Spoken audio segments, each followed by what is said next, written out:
Ni hao, salut à tous. Aujourd'hui, on est sous la pluie. Sous la pluie, et je voulais vous parler d'un autre paramètre qui est important à prendre en compte lorsqu'on pratique, mais dans notre vie de tous les jours aussi. Hier, je vous avais parlé de l'imitation, savoir imiter pour faire. Et le premier principe, observer le regard, savoir regarder un petit peu ce qu'on fait avant d'imiter. Donc de bien regarder, de rester curieux, et puis ça va vous permettre aussi de développer votre sens de l'observation, ce qui me paraît vraiment important. Dans les agressions, dehors par exemple, le fait de savoir observer, d'être vigilant, je regarde avant de me faire écraser, d'où l'importance du regard. On va regarder donc et on va discerner le danger. On peut déjà dans un premier temps contrôler, voir ce qui se passe autour de nous et de ne pas subir. Donc déjà, si on était vigilant, si on savait regarder un petit peu les attitudes des gens, on voit bien que des fois il va y avoir un problème. Et pourtant, on va droit dedans. Savoir changer de trottoir s'il faut, si vous voyez un groupe de personnes un petit peu éméchées, ou c'est pas idiot de changer de trottoir. Donc ça évite déjà les problèmes. Donc l'observation. Dans notre vie, on va avoir besoin de ce sens de l'observation. Je vais essayer de me mettre à l'abri parce que vous voyez peut-être pas, mais il commence à pleuvoir. Si jamais c'est pleut trop, je pense qu'on continuera à la maison. Face à un petit café ou un petit thé. Du coup, l'observation. Vous êtes dehors, vous voulez faire un projet. Voilà comment ça peut s'adapter aussi à la vie de tous les jours. Savoir, par exemple, pour un projet, dans une réalisation que vous voulez faire, vous allez observer quoi? Le marché. Vous allez observer vos concurrents. Vous allez prendre un petit peu des informations, voir un petit peu, prendre la température, comme on dit. En fait, on va regarder un petit peu, peut-être une boutique un petit peu similaire à la nôtre, voir le concept.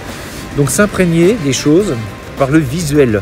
Et puis, dans un deuxième temps, c'est ce que je disais, quand on veut faire quelque chose, on copie un petit peu. On va rien inventer, on va copier. Mais déjà, dans un premier temps, c'est de regarder. Donc, on va faire appel à nos sens, les yeux. Et puis, les utiliser à bon escient dans notre vie de tous les jours pour les mettre à contribution pour la réussite de ces fameux projets. Et puis, on va donc aiguiser notre sens de l'observation. Quand vous êtes dans un cours, on vous demande d'observer vos collègues, vos partenaires. Et on regarde souvent les plus anciens. Et à travers l'observation, le corps va commencer aussi à enregistrer cette information.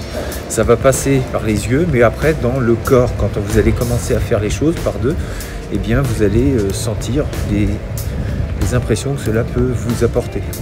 La vue va beaucoup servir aussi dans le combat, avoir cette vision périphérique, de regarder, pas forcément, de ne pas focaliser l'attention sur l'attaquant, mais peut-être sur l'ensemble de la situation. Parce qu'on oublie, c'est que l'attaquant ne sera peut-être pas tout seul, il y aura peut-être des complices qui vous attendent, qui vous emmènent dans un traquenard. Donc il est important vraiment de prendre conscience du monde alentour. Donc quand vous êtes dans une situation donnée, essayez de voir l'intégralité de la situation dans laquelle vous êtes. Et face à plusieurs agresseurs, je peux vous dire que le sens de l'observation est vraiment important. Vous allez pouvoir les emmener dans des endroits qui n'ont pas fait, eux, attention. Un trottoir, une barrière, un trou qu'il y a dans le sol. Si vous l'avez remarqué, vous pouvez aussi vous déplacer et vous positionner de telle manière à ce que votre agresseur tombe dans le trou ou se bute contre un trottoir, etc. En tout cas, vous allez vous servir des éléments extérieurs que vous aurez vus, que donc vous aurez notés et qui vont vous servir pour vous en sortir. Du coup, apportez beaucoup d'attention à cette vue. Travaillez la vue, travaillez sur des exercices différents, sur la vue, sur ce qui se passe. Même si la vue n'est pas forcément le seul moyen de discerner tout ce qui se passe, ça en reste pas moins un élément vraiment important et qui est plutôt utile. Donc à développer. Je vous dis à demain pour une prochaine vidéo. D'ici là, restez forts, restez beaux et surtout restez bienveillants. Ça y tient.